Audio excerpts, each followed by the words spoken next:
I, 30F, am getting married in about a month to my best friend, 35M. I did not grow up knowing my dad, 55M, very well as him and my mom divorced when I was an infant.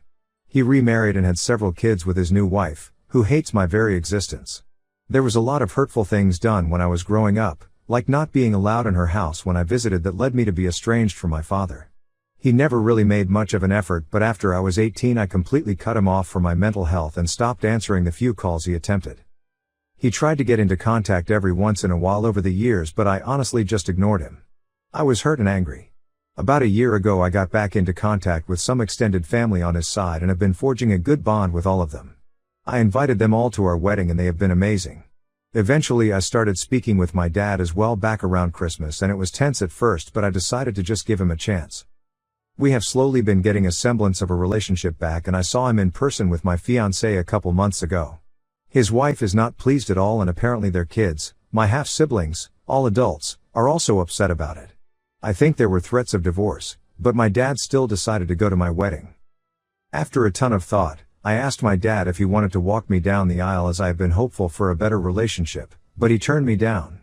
I wouldn't be as upset if he gave a generic excuse, but he told me his wife and other daughter requested he does not walk me down the aisle, as that is reserved for his other daughter and not me.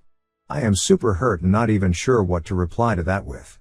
He offered to stand at the front and give me away instead, but that isn't what I want. My fiancé thinks we should uninvite him and move on, but I'm not sure if that is the best course of action. He is coming from out of state with the rest of his family, so he already bought a plane ticket and hotel room. Part of me thinks to just politely turn him down, have him as a regular guest, and then just stop talking to him again after the wedding. My mom isn't coming to my wedding because she lives really far away, so I don't really have any other immediate family coming. I'm not sure what the best course of action is, and the wedding is getting super close, so I have to make a decision soon.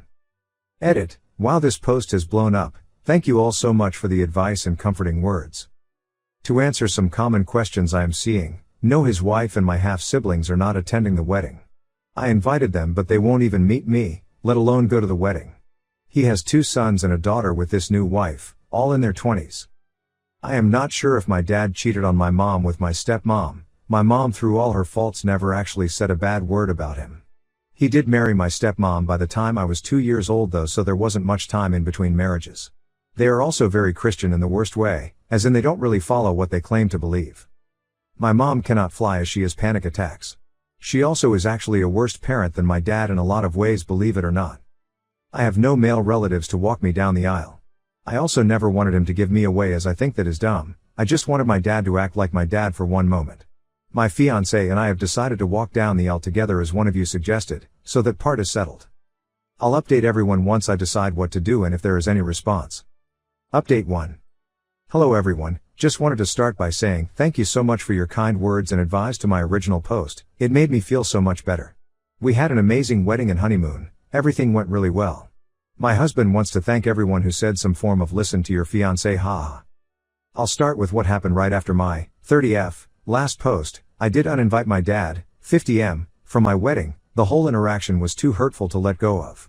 Before telling him I was uninviting him, I spoke with my aunt/his sister Sandy, 50SF, who was furious at her brother for what he said to me. She has been such a great support of me and my husband, which has been amazing, honestly. After I sent my dad an email detailing how hurtful he had been and that he was uninvited, Sandy called him and yelled at him for being an ass. He replied to my email with a bunch of nonsense deflection about how he has to make sure both sides are happy, but apparently told Sandy, not me, he was sorry and that it was a miscommunication. He claims to Sandy that he was only trying to negotiate with me and that he would have walked me down the aisle if that was what I really wanted. I highly doubt that. My mill, who is extremely conservative and religious, actually said my dad needed to grow some balls, which shocked literally everyone, haha. I replied to him that I stood firm in my decision to uninvite and to not contact me again until after the wedding, but that if he did contact me at all it better be with the understanding that he needs to be present in my life the same way he is his other kids, otherwise to not reach out again. Around this time, right before the wedding, I called my mom and asked her about what really happened with her and my dad when I was a baby, because she never talked about it with me growing up. Unlike my dad and stepmom, my mom never once said anything bad about my dad to me. She was always neutral/positive about him, which I have since thanked her for, as it let me come to my own conclusions about what a deadbeat he is. My mom and I had a good cry about everything, and she let me know how abusive and awful my dad was to her when I was a baby after they split up. I also found out that he married his new wife when I was less than a year old, which is insane considering my parents were still 100% together the day I was born. Sandy swears up and down that she introduced my dad and stepmom to each other after my parents split, as they, stepmom and Sandy, were classmates in college.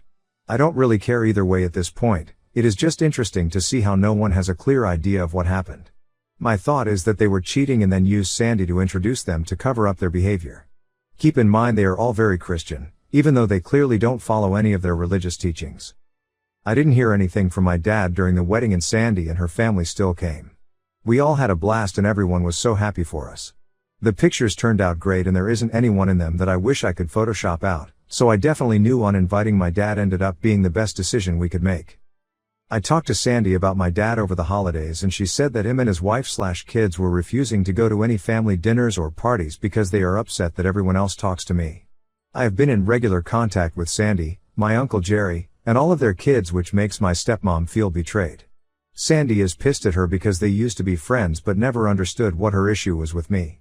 I found out my stepmom treated me like crap the second she had her first kid when I was still a toddler, which probably doesn't surprise anyone. I didn't hear from my dad all through December, but finally in late January I got a random email from him. He sent a long email blaming me for him not being in my life, telling me his wife and kids are more important, but that we need to still be in each other's lives. It was the most BS email he had sent me so far and completely disregarded my wishes back in October when I told him to not contact me unless he was going to treat me like his actual child. I ended up not responding and just blocking his email. I also told Sandy to not share any of the pictures or videos from the wedding with him and to not talk about me with him. I think this will be the end of the relationship with him, since he clearly is incapable of being a parent to me. I feel a lot more at peace with everything that happened and I am completely okay with how it all turned out. One commenter on my original post said something along the lines of not knowing if my dad would have been a bad parent since he wasn't around, and that really has stuck with me. Thinking about it now, he probably would have been even worse had he actually been in my life. Unfortunately, both my parents are emotionally stunted, but I made a good use of the life that was handed to me and will hopefully break the cycle with my own kids one day. I didn't mention in my last post that my husband and I are going to be moving to the same state as my family in the next year. I was worried at first being closer to my dad, but honestly he and his bitter wife and kids can do whatever they want. I'm just going to live my life how I want to. We were planning on moving to this state before I ever got back in contact with my family, so we will continue to do what is best for us. Anyways, thank you again, kind Redditors. You really helped me not feel sad or upset for my wedding day.